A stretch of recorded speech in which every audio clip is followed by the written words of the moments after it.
নির্বাচন নিয়ে দোলাচল থেকেই গেল।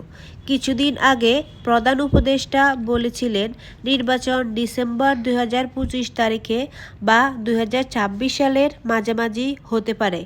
বৈষম্য বিরোধী ছাত্র আন্দোলন বলেছে আগে সংস্কার পরে নির্বাচন। জামাতে ইসলাম বলেছে সংস্কারের জন্য যৌক্তিক সময় দিতে হবে।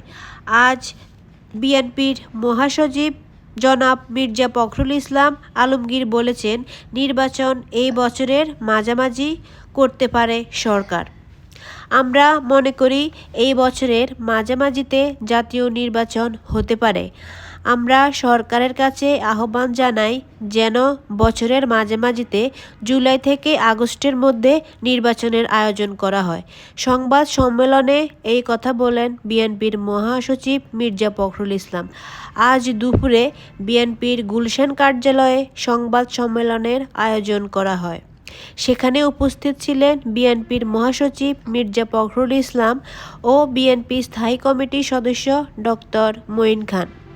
মির্জা ফখরুল বলেন নির্বাচন সম্পর্কিত প্রধান উপদেষ্টার বক্তব্যের উপর বিস্তারিত আলোচনা করা হয়।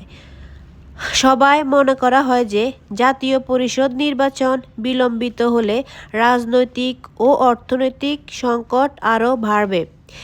তিনি আরও বলেন নির্বাচন কমিশন ইতিমধ্যে গঠিত হয়েছে, তাই জাতীয় পরিষদ নির্বাচন বিলম্বিত করার কোনো কারণ নেই।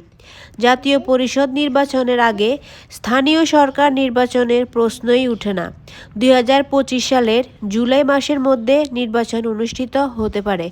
সবাই অন্তর্বর্তীকালীন সরকার, নির্বাচন কমিশন এবং সকল রাজনৈতিক দলকে ঐক্যমত্য পৌঁছানোর আহ্বান জানানো হয়। সবাই পণ্যমূল্যের অব্যাহত বৃদ্ধি নিয়ে গভীর উদ্বেগ প্রকাশ করা হয়।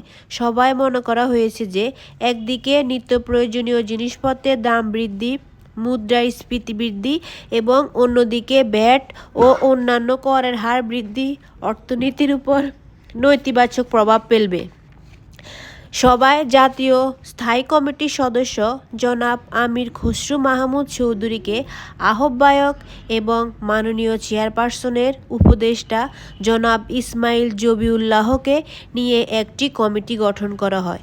এই কমিটি তাৎক্ষণিকভাবে উপরোক্ত বিষয়ে একটি বিস্তারিত প্রতিবেদন তৈরি করবে। আগামী এক সপ্তাহের মধ্যে রিপোর্ট দিবে। আমরা এ বিষয়ে বিস্তারিত সংবাদ সম্মেলন করে আমাদের মতামত ও করণীয় জানিয়ে দিব।